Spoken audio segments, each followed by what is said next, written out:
Picture this. It's 2 p.m. on a Tuesday. You're in a high-stakes Zoom call where your boss is talking about synergy for the 10th time today. And then it happens. You hear the soft thump of cat's paws hitting the desk. Before you can even say, "Not now, it's over." Just like that, the screen is blocked. There's a cat butt directly on the keyboard. Your boss is still mid-sentence, droning on, but all he sees is a rhythmic, blurry tail swatting back and forth across the camera lens. And you are staring into the eyes of a very confused cat, who's looking at you like you're the one being rude. If you've ever found yourself frantically waving your hands behind a cat's ears to try and move them without looking like an animal hater on camera, welcome. You're about to feel very seen. And today, we're breaking down the psychology of the cat who sits on your laptop. We usually think, oh, he just wants attention, or she's just being a brat. But what if it's not a glitch?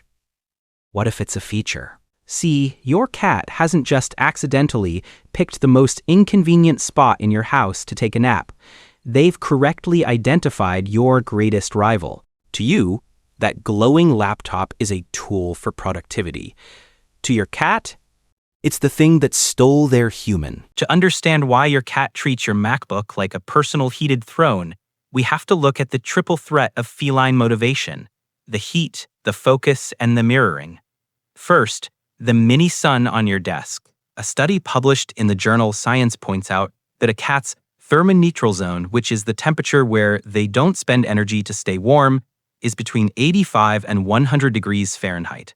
For humans, that's a heat wave, but for a cat, that's a spa day. Your laptop is basically a custom-built $1,000 heating pad that also makes clicky noises. In your cat's mind, why wouldn't they sit on it? But it's more than just warmth. It's also about focus you give to your laptop. Think about your body language when you're working. You're leaning forward, your eyes locked in on the screen. Your hands are moving in rapid patterns. To a cat, this is intense, predatory focus. They think whatever is happening in that glowing box must be the most important thing in the world. And if it's that important to you, they want in. This brings us to social mirroring. A 2020 study from researchers Fugaza and Samiz in animal cognition used a method called do as I do to show that cats actually imitate human actions. So when your cat sits on your keyboard, they aren't necessarily trying to stop you. They co-working.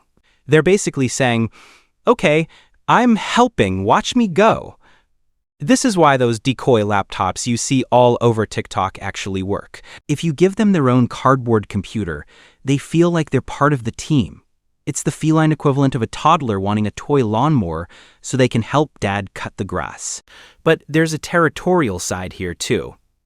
Cats are walking scent factories. They have scent glands everywhere: cheeks, flanks, and especially paws. When they walk across your keyboard, they're depositing pheromones to mix with yours. One expert at the University of Lincoln pointed out that this is a way for cats to supplant our scent with theirs on the objects we value most.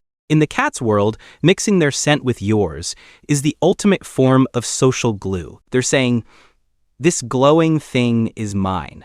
And since you spend 10 hours a day staring at it, you're mine too.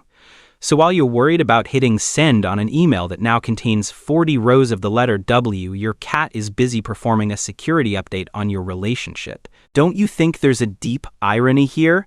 I can't be the only one, right? We live in an age where we're more connected than ever, but most of us are talking to pixels all day. And here comes your cat, physically blocking the digital world. It's almost like they're staging an intervention for your screen time. But what about when cute co-working becomes aggressive? The "I will bite your hand if you try to type" kind of aggressive. Well, that is your cat's response to the disruption in their routine. Cats are creatures of habit who thrive on predictability. Before remote work became popular, you'd leave for 8 hours and your cat had the run of the house. But now you're there all the time, without actually being there. Because mentally, you're in a spreadsheet in Cincinnati or a conference call in London. You're unresponsive and silent, staring at a glowing box.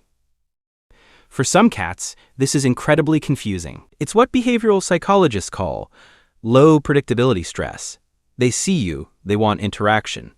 But you're a ghost. So, They escalate. They might knock your coffee over or pull the keys off your keyboard.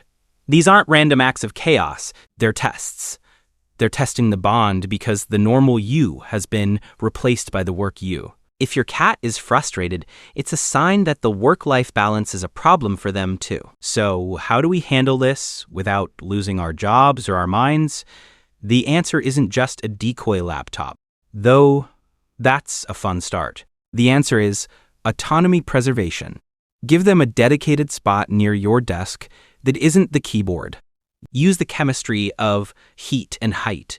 Place a heated cat bed or a cardboard box on a shelf exactly at eye level with you.